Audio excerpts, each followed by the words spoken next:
आज़मा, आपने क्या दबाव डाला था वहाँ पे? क्योंकि ये कह रहे हैं कि आप वहाँ पे थे, एहसन साहब भी थे, आप भी थीं और वो अताउल्ला तारड़ भी थे। को बंदूकें वूकें लेकर गए हुए थे, क्या कर रहे थे आप जी। लोग? बहुत शुक्रिया मलिक साहब, कमाल है। मतलब हम वहाँ पे निहत्ते बैठे हुए थे, हमसे बहुत मतलब ख़तरा था। असजद मल्ली साहब, मेरे पास फुटेज मौजूद है, असजद मल्ली साहब अपनी मौजूदगी में खड़े होकर अपने गार्ड से फायरिंग करा रहे हैं, और वो मैंने ही मीडिया को जो है वो फुटेज भिजवाई थी। और आप उसके अंदर जो है दोबारा वो वो कुछ नहीं फुटेज हुआ, दे दें, हम बैठे ये हुए फुटेज थे। दें जी। आप फुटेज दें, मैं जी, अभी चलवाता मैं हूँ। और अभी जो आपको झूठ बोल दोबारा दे भेज, उस पे खुदा की लानत हो। मुझे बात पूरी करने दें। आप हमारे वो प्रोड्यूसर को अभी वो फॉरवर्ड करें, आप फुटेज जरा मैं इसी तमीज से प्रोग्राम में बात करें। चलाऊंगा। असद साहब, मैंने आपको सुन लिया ना, ये कोई तरीका नहीं है। मलिक साहब, इनको तमीज मैंने तो सिखाइए। अगर ये बदतमीजी आज की आ नहीं गए जी, हैं, मैंने तो कहा इनको जो तमीज झूठ बोले सिखाइए उस कि पे इन्होंने खुदा जो की कहना लानत हो। था, इन्होंने जो, हाँ बिल्कुल, उस पे 100 दफा लानत। जो झूठ बोले, अब आपने जो कहना था कह लिया। अब मेरा हक है, मुझे बात करने दे, वरना फिर मैं आपको बात करने नहीं दूंगी। प्लीज जी, ये प्लीज, दादागिरी प्लीज यहाँ आप मत कीजिएगा। ये आपकी डस्के में चली थी, डस्के में चली थी, यहाँ नहीं चलेगी मेरे सामने। सो मेरे सामने ये मत कीजिएगा, मैं सिर्फ रिक्वेस्ट कर रही हूँ आपसे। हम वहां बैठे प्लीज थे जी, प्लीज नताइज आप लेने बोलिए। के लिए। जब वहां पर रिजल्ट्स आने बंद हो गए, ये हमारा हक था कि हम आरओ के दफ्तर में, चूंकि हमारे साथ 2018 में ये हो चुका है कि जब वो आने रिजल्ट्स बंद हो जाए ना, उसका कुछ मतलब होता है। यही खदशात लेकर हम आरओ साहब के दफ्तर में गए, और मैं थ्रू आउट द टाइम खामोशी से कोने में बैठी जो है वो देख रही थी कि क्या हो रहा है। अभी ये आज असद मल्ली साहब जो है यहाँ पर बड़े शेर बन रहे हैं, वहां पे एक सेकंड के लिए असद मल्ली साहब ने हमारे बैठने पे कोई एतराज नहीं किया। इनके हमसे ज्यादा इनके परिंदे भी मौजूद थे जो वहां पर बकायदा, और इन्होंने तो एक टाइम पे ढोल भी मंगा लिया कि आ जाओ, आके जो है वो ब्लैकमेल करो रिटर्निंग अफसर को कि मैं जीत गया हूं। और इनका बंदे उठा लेना जस्टिफाइड था, हमारा वहां बैठ जाना बहुत गलत था। ये मतलब बड़ी इंटरेस्टिंग बात है। अब आ जाते हैं फॉर्म 45 के ऊपर। ये मौसूफ जो मर्जी कहते रहे, वो जो फॉर्म 45 हमें हमारे पोलिंग एजेंट्स ने भेजे थे, हमने वो जमा करा दिए। और आज रिटर्निंग अफसर की जो रिपोर्ट है उसके अंदर भी वो इस बात को एडमिट कर रहे हैं कि जो फॉर्म्स हमने जमा कराए और जो फॉर्म्स वहां से आए उनके अंदर सरीहन जो है वो फर्क मौजूद है। और मजे की बात यह है कि जितने नालायक और नाअहल अच्छा है ना, वो तो फर्क चोरी के नजर लिए आ भी रहा है, अक्ल की लेकिन एक जरूरत सवाल होती का है। जवाब मैं आपसे भी जानना चाहूंगा ऑन एयर। बंदे गायब किसने किए?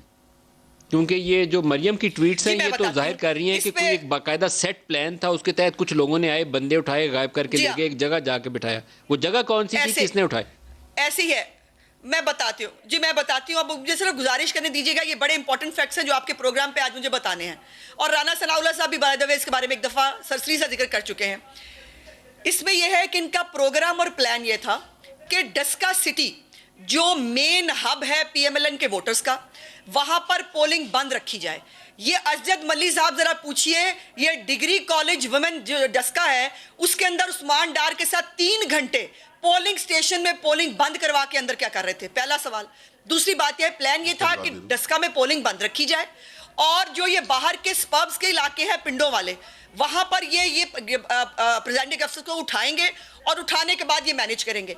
मेरा सिर्फ इलेक्शन कमीशन से मुतालबा ये है, फिरदौस आशिक अवान की सिर्फ मोबाइल लोकेशन निकाल ली जाए कि वो उस वक्त कहाँ थी। रात जो है वो शाम 7 बजे के बाद वो एक फार्म हाउस में मौजूद थी। कहाँ थी आप बताइए? इसकी मजीद डिटेल्स भी हम ले रहे हैं, कहाँ थी? लेकिन वो किसी फार्म हाउस में मौजूद थी जी, एक फार्म हाउस में मौजूद थी।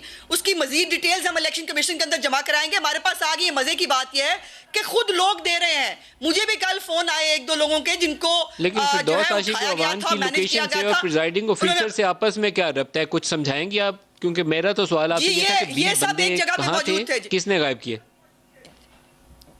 जी एक फॉर्म मैं दोबारा गुजारिश करती हूँ अगर आपको मैं समझा नहीं सकी। फिरदौस आशिक अवान साहिबा एक जगह पर किसी फार्म हाउस पे प्रिजाइडिंग अफसर्स को लेके मौजूद थी, और वहां पर ये रिजल्ट्स मैनेज हुए। और मजे की बात ये किया क्या, सिर्फ जो फॉर्म 45 हमें मिले थे उसमें हर फॉर्म के साथ जो है वो 1000 बढ़ा दिया। अचानक से जो है वो 1000 इनका वोट बढ़ गया, हमारा 1000 वोट कम हो गया। सिर्फ 10 लगा के इन्होंने जो है वो मैनेज करने की कोशिश की।